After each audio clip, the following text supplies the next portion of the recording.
What artists are you listening to right now that would surprise your fans? Oh.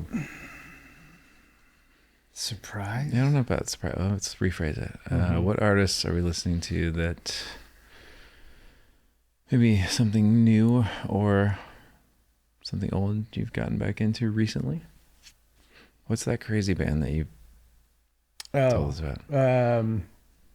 I think it's called Yahweh Nailgun. Yeah. So it's YHWH Nailgun. It is.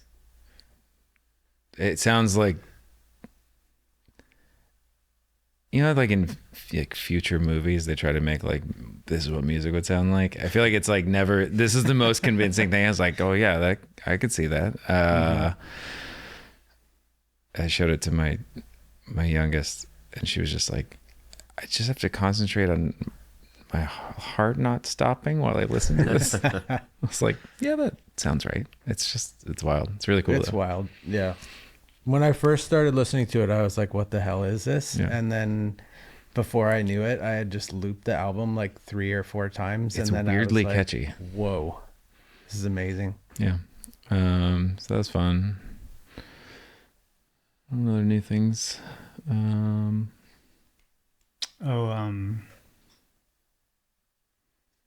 Blanking. I was just talking to you about it yesterday. Modern Color? No. Slow Mass. Yeah, Slow Mass. Yeah. Yeah. That new record's very cool. New Slow Mass, very cool. Trying to think of what else. Listen to like a lot of newer kind of soul stuff. I think some of them are like The Sacred Souls, Got Street Band, Pale J is cool. I listen to that Afro harping record at least once a week. It's so good. Dorothy, what's her last name? Ashby, yeah, Dorothy Ashby, Afro harping. Ooh, that is it is cool. I got it on vinyl. Oh yeah, yeah, that's right. Oh, that's cool. Yeah, it's a cool record. What else? Downward record. The new Swami record. Facts.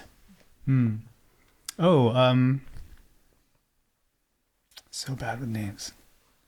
The band that I sent to you guys and was like, this is really cool. Lysistrata. Yeah. It's cool. I don't know how we'd never really heard that band. They've been around. They've been around, it seems like. Really good. I had a really weird Skrillex phase like 2 months ago. Oh, yeah? Yeah, which is like not my normal thing, but I got really hooked for a bit. There's a record called Moneyball from Dutch Interior that I've gotten into recently. That's the band's name? Dutch Interior. Yeah. Sounds like a Longmont thing. Yes. I feel like I've just been stuck on stuff that I listen to a lot, always. It's like Fela Kuti or like Grizzly Bear record, Painted Ruins. I can't get enough of that record. Yeah, it's a good record. I listened to Deftones' Diamond Eyes for the first time in like 5 years, probably. Is that a record? That's a record? Yeah. Yeah. Oh. It's the one that they put out, I think. They were playing a lot of that stuff when we were out with them and Rise Against. Oh, is it the one with like the flamingos or something? No, it's got an owl on the cover. Oh, yeah. But it's like, if White Pony's 1A, I think it might be 1B. Really? It's so good. Okay. Yeah. Gonna have to listen to that. Last one for me is that Donny Hathaway record I sent you guys live. It's really good. Oh, PJ Harvey. The new record, I didn't really get it at first, and then I listened to it a bunch, and now I'm like, yep. Where have you not toured that you really want to cross off the bucket list? How about enough? Japan. I see. Toured enough. Yes. Are you saying we've toured enough? No. I went there once in 2003. Come on. Yeah, we need to go back to Japan. We really need to go to Prague, and we're going to be an hour away from it on this upcoming tour and not get to even see it. And bums me out. South Africa. Never been there. South Africa. South Africa would be cool. I had somebody who had seen our European tour dates. They're like, wow, you're going to a lot of cool places. I'm like, I'm not going to see any of them. Yeah, Yeah. Right. Playing festivals. yeah. We're going to be in a field somewhere. Right. it's true. I'd love to do South and Central America again. Yeah. That was really fun. Yeah, we only did it Mexico once. It was great. Yeah. Yeah. Canada we haven't been to enough recently. Mm-hmm. Especially Central Canada. Right. So Yeah. basically everywhere. Thunder Bay. Everywhere. Yeah. Can you recall one song that stands out that you wish made it onto a record in your career that didn't? Oof. I feel like that's kind of weird because we have so many ideas that don't ever become full songs. Mm-hmm. Like for every record we put out, there are probably 150 ideas at least that like we've shared with each other. Yeah. Sometimes more. Yeah, that is interesting. We're like not super prolific with how many songs we actually make. No, because we're very But we are particular. very prolific idea gatherers, I guess. Yes. Which is honestly the main struggle in writing is deciding which of those to chase down. Yeah. Mm-hmm. Right. There's that one Visu era song that like people are like, what is this? There's like a video. Oh, of us because we stole part of it for another song. Right. So the song Oh, was cannibalized, but it's like a song. Yeah, we used to play songs live even if they didn't have all their lyrics sometimes. And just Right. try them out. I like the bridge of that song. I mean, probably because it was a bass part. Yeah, there are like notable parts that we kind of remember and talk about sometimes. Like there's a part called Mariel by, I don't know why, but that is from a couple records back that will surface. I mean, that surface in this writing was like, maybe. yeah. Right. I was stoked that Holding On ended up on this one because that one was in the process for last time, and it was one where I was like, I see it as a good song, and we had to like figure out how to, I don't know, texture it Right. to make it work. It's pretty wild, like listening to demos sometimes, and then like the trip that the song takes from like the demo that is like accepted as the song we're gonna work on, and where it gets to once it's the completed song.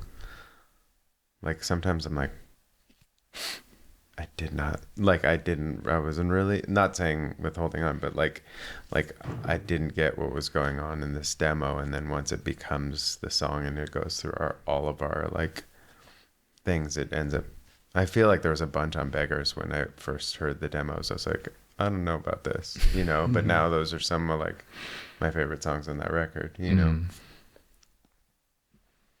Yeah, it's wild thinking about like what some things could be had they made it through the like initial phase, Yeah.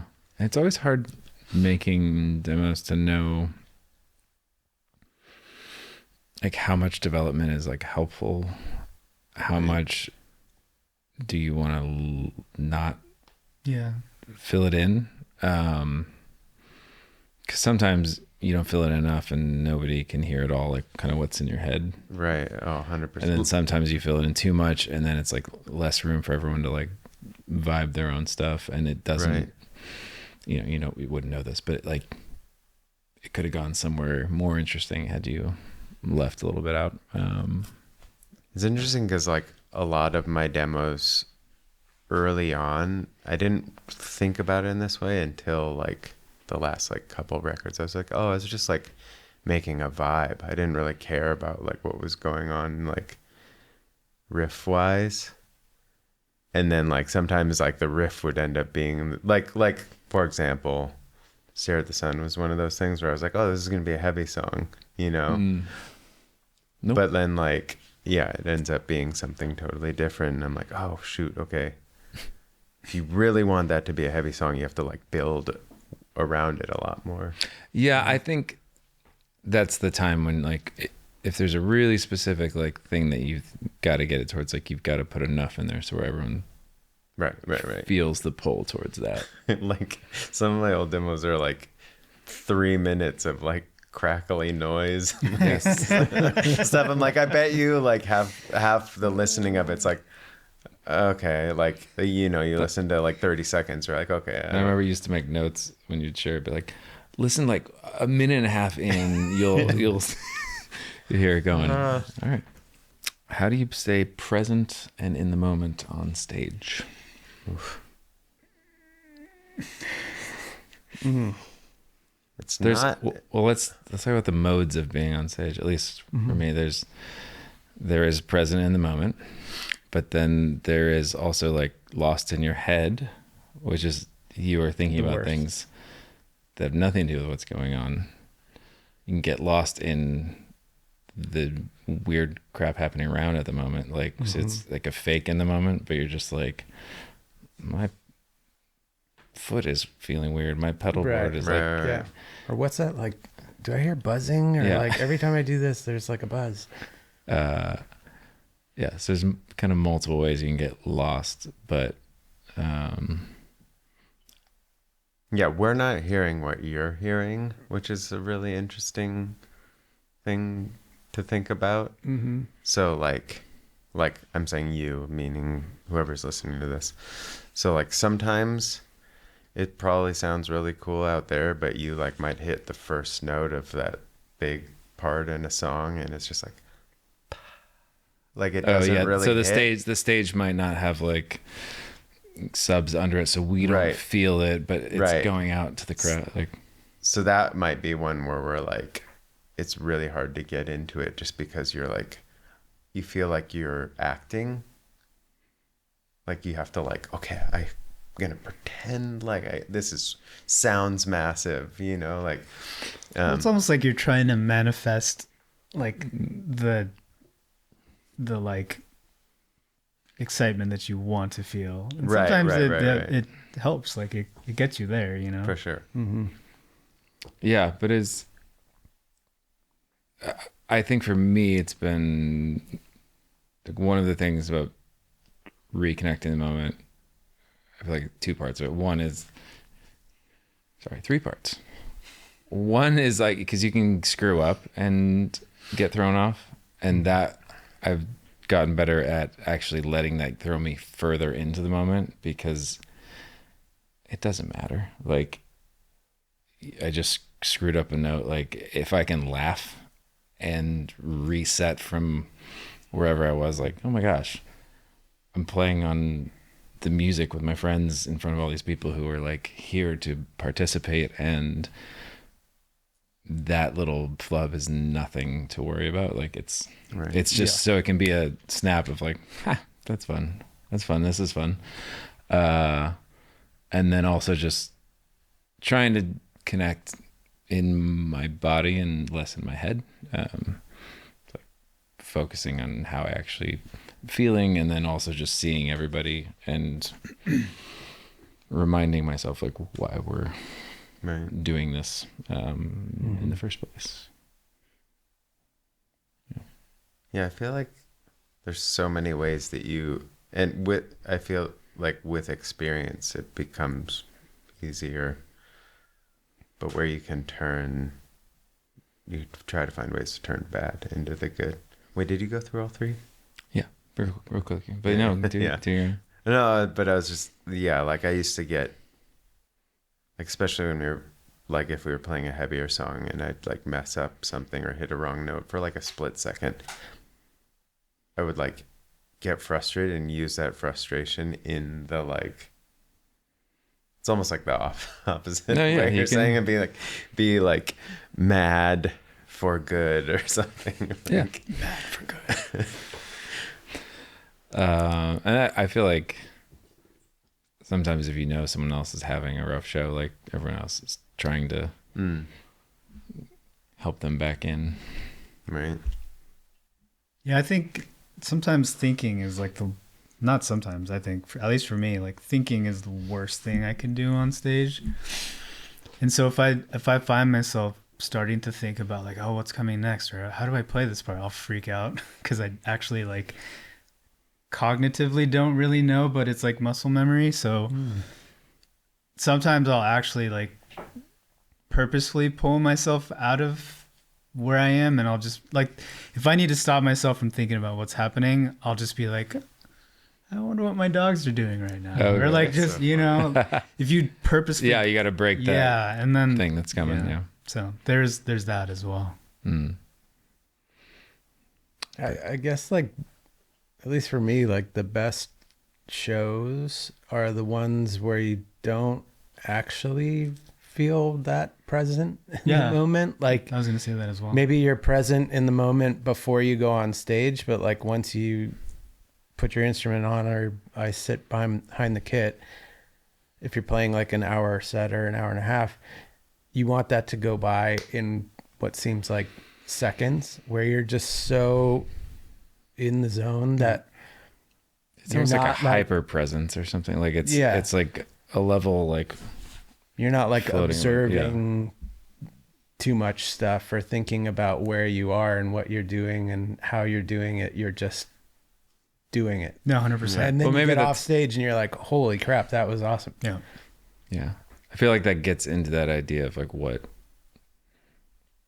presence or the present actually is. Like it's like the only time that is like, so like right. If it's not floating by, if it's not going by quickly, like you're most likely like stuck in 20 seconds ago and 20 seconds ahead, and just getting pulled. I also feel like the passage of time on stage, when it's something negative, seems like it's like 100 times longer than it actually is. Because like that little mistake that you make is 1 second within thousands of seconds of music.